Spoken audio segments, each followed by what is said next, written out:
ಉಪನಿರ್ದೇಶಕರ ಕಚೇರಿ ವಿಜಯಪುರದಲ್ಲಿ 17/1/2025 ಮಾನ್ಯ ಅಪರ ಆಯುಕ್ತರು ನಮ್ಮಲ್ಲಿರುವಂಥ 14 ಮಂದಿ ಸಿಬ್ಬಂದಿಯನ್ನು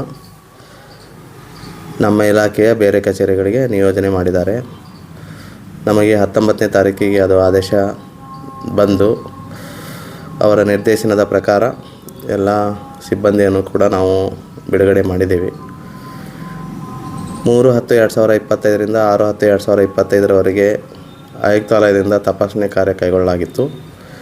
ಇದ್ರ ಜೊತೆ ಸಿಬ್ಬಂದಿಯ ಕಾರ್ಯತತ್ಪರತೆಯಲ್ಲಿ ಕೆಲವೊಂದಿಷ್ಟು ನ್ಯೂನತೆಗಳು ಕೂಡ ಕಂಡುಬಂದದ್ದನ್ನು ಅವರು ದಾಖಲಿಸಿ ಮತ್ತು ಸಾರ್ವಜನಿಕ ಕೆಲಸಗಳು ಮತ್ತು ಇಲಾಖೆಯ ಕೆಲಸಗಳು ವಿಳಂಬವಾಗಿ ಆಗ್ತಾಯಿದ್ರು ಅನ್ನುವಂಥ ದೂರಿನ ಹಿನ್ನೆಲೆಯಲ್ಲಿ ಆಡಳಿತಾತ್ಮಕವಾಗಿ ಬದಲಾವಣೆಯನ್ನು ಮಾಡಬೇಕನ್ನುವಂಥ ಉದ್ದೇಶದಿಂದ ಮತ್ತು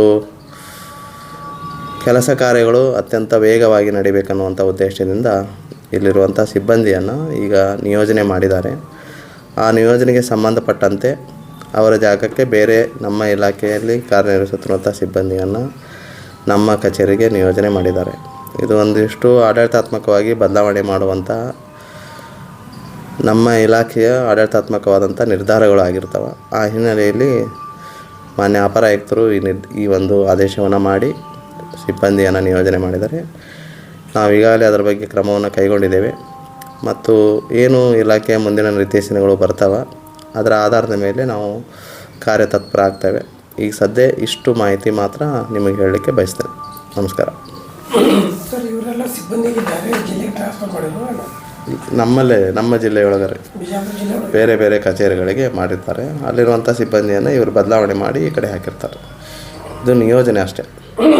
ಸರ್, ಅದು ಏನು ಕಡತ ಏನೋ ಮಾಯ ಆಗಿತ್ತು, ಅದು ಏನು ಪತ್ತೆ? ಅದು ಇನ್ನೂ ಎನ್ಕ್ವೈರಿ ಅದ ರೀ. ಅದು ವರದಿ ಬಂದ ನಂತರ ನಿಮ್ಗೆ ಹೇಳ್ತಾನೆ. जुड़े रहिएगा आपके अपने चैनल बीजापुर समय के साथ।